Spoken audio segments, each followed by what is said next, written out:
Mary Price, and this is Bailey Bancroft, and you're watching Studio 143 News. Today we will be highlighting the robotics team, asking students about the SATs, providing the details on the upcoming sing-off, covering the baseball team, and speaking to seniors about their strong high school finish.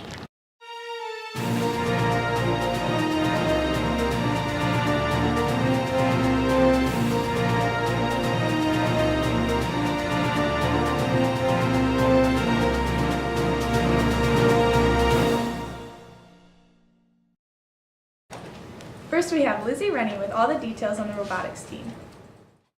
In the second year of existence, the robotics team has been working hard to improve upon their first season success. This year, they have faced many obstacles, including replacing seniors from last year's team, working with a new coach, and lengthy practice time. On March 24th, 25th, and 26th, the Gearhounds, as they're known, traveled to Mason High School for the first in-Michigan district event. The competition includes the intention of scoring more points on a field that involves obstacles such as driving over barriers and latching onto a tower to pull their robot. The robotics is part of a competition called First Robotics Competition, and it is a competition that has teams all across the country and state that compete every year on a new challenge, and they have 6 weeks to build a robot and compete to a very specific set of rules, and the winners progress forward in the competition, and it plays like a tournament. So we were all split up into different teams. There was the programming team, the design team, and the fabrication team, and everybody kind of came together, put their share of work into it. The Gearhounds competed with vigor and determination, however they came up short with their goal of moving on to states. This has been Lizzie Rennie with Studio 143 News. Instead of taking the ACT, juniors this year took the SAT. In order to aid future students, here is Michael Toy with a few wise words from some participants about preparation and excellence. The juniors took the SAT. I interviewed a few to see how they prepared and if they had any advice for the upcoming juniors. My advice for next year's juniors is to practice on Khan Academy for the SAT. SAT was super long and super boring.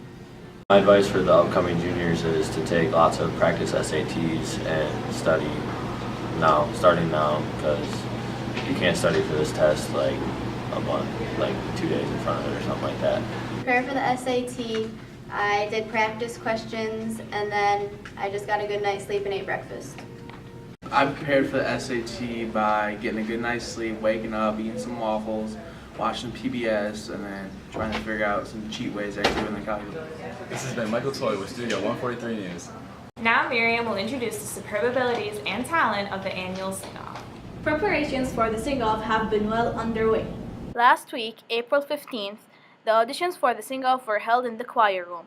I had the chance to talk to the creators, Jake Salisbury and Cher Robison, to get more information. So we came up with this idea a few years ago. I'm not even sure how long we've been doing it, but it's been a choir council fundraiser for a while.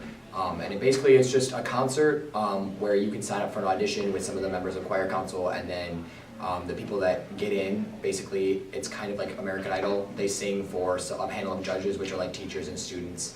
And we have an audience and we take donations, and that's how we get the money for the fundraiser. So. There's not really any typical genre. Most people do pop songs. The sing-off will be held on April 22nd at the Eaton Rapids High School Auditorium. This has been Mariam with Studio 143 News. Next, Mary Price has an update on the success of the baseball team. The boys varsity baseball team came out with a win in their first home doubleheader against Ionia.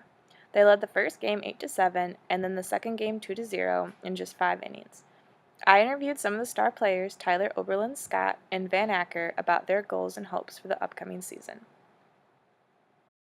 For this year's baseball season is to win a district championship, and what I'm going to miss most is Coach Acker, because I've had him as a baseball coach since I was like 7 years old, and he's been a really big inspiration to me. It felt pretty good to beat Ionia. I felt like we battled back as a team in the first game, and in the second game I thought we played very well all the way around. My goals for the season personally are to win at least 12 games, like as a pitcher.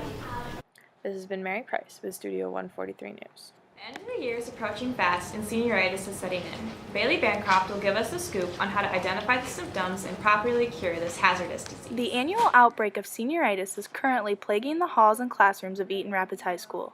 This illness directly affecting the senior class is characterized by symptoms of extreme fatigue, lack of motivation, an accumulation of tardies and absences, as well as a deficiency of professional attire. I talked to a few seniors about how senioritis has directly affected them.